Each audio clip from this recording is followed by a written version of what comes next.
പ്രധാനപ്പെട്ട ഒരു വാക്കാണ് ഈ ക്രിസ്മസിന് നമ്മൾ കേൾക്കുന്നത്, ഇമ്മാനുവൽ എന്ന വാക്ക്. എന്താണ് അതിൻ്റെ അർത്ഥം നമുക്ക് എല്ലാവർക്കും അറിയാം. ദൈവം നമ്മോട് കൂടെ. മത്തായി ശ്ലീഹയുടെ സുവിശേഷം 1-ാം അധ്യായം 23-ാമത്തെ വാക്യമാണ് ഇമ്മാനുവൽ, ദൈവം നമ്മോട് കൂടെ.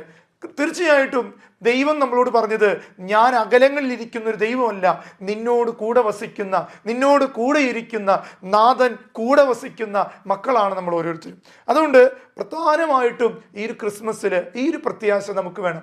ഏതെല്ലാം അവസ്ഥകൾ നമുക്ക് ചുറ്റും നേരിട്ടാലും ദൈവം നമ്മുടെ കൂടെയുണ്ട്, ദൈവം നമ്മളെ സഹായിക്കും എന്ന ഒരു പ്രഖ്യാപനം ഈ തീർത്ഥാടന യാത്രയിൽ ഞാനും നിങ്ങളും പ്രഖ്യാപിക്കേണ്ടതായിട്ടുണ്ട്.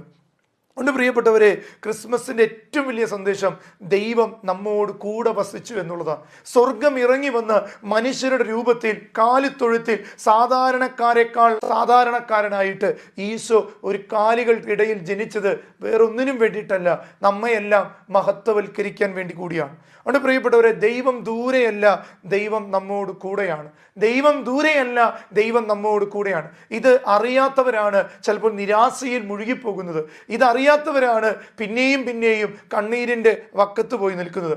അതുകൊണ്ട് പ്രിയപ്പെട്ടവർ, നമുക്കറിയാം ജീവിതത്തിൻ്റെ ഏതവസ്ഥയിലും ദൈവം ആ അവസ്ഥയെ പങ്കിടാൻ കഴിവുള്ളവനാണ്. നിന്റെ ഏത് അവസ്ഥയിലും ആ ഒരു വേദനയെ പങ്കിടാൻ കഴിവുള്ള ഒരു ദൈവം നമുക്ക് വേണ്ടി ഈ ഭൂമിയിൽ ജനിക്കുമ്പോൾ ആ ദൈവത്തിൻ്റെ ആ സ്നേഹത്തിൻ്റെ ആഴം നമ്മൾ സ്വന്തമാക്കാൻ വേണ്ടി പ്രാർത്ഥിക്കണം.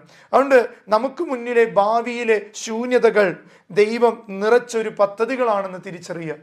നമുക്ക് മുന്നിൽ നോക്കുമ്പോൾ വലിയ ശൂന്യതകൾ അനുഭവപ്പെടും. ഇനി എങ്ങനെ മുന്നോട്ട് പോകും, ഇങ്ങനെയൊക്കെ പ്രാർത്ഥിച്ചിട്ടൊന്നും ശരിയാകുന്നില്ലല്ലോ. എന്നാൽ ദൈവം അനുവദിച്ചിട്ടുള്ള ചില പദ്ധതികളാണെന്ന് തിരിച്ചറിയുക. ചില സഹനങ്ങൾ തന്നെ ദൈവിക പദ്ധതികളാണ്.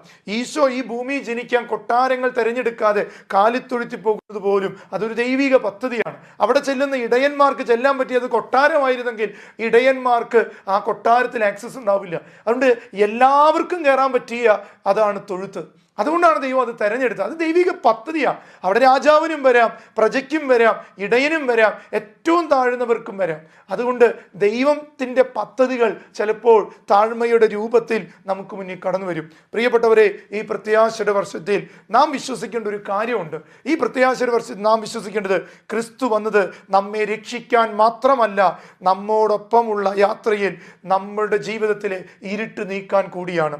ഒന്നുകൂടി അച്ഛൻ പറയാം, ക്രിസ്മസ് എന്നത്, ക്രിസ്തു നമ്മുടെ ഇടയിൽ വന്നത് നമ്മെ രക്ഷിക്കാൻ വേണ്ടി മാത്രമല്ല, നമ്മോട് കൂടെ യാത്രയിൽ നമ്മുടെ ജീവിതത്തിൻ്റെ ഇരുട്ടുകളെ നീക്കാൻ കൂടിയാണ് ഈ ക്രിസ്മസ് നമ്മെ ഓർമ്മപ്പെടുത്തുന്നത്.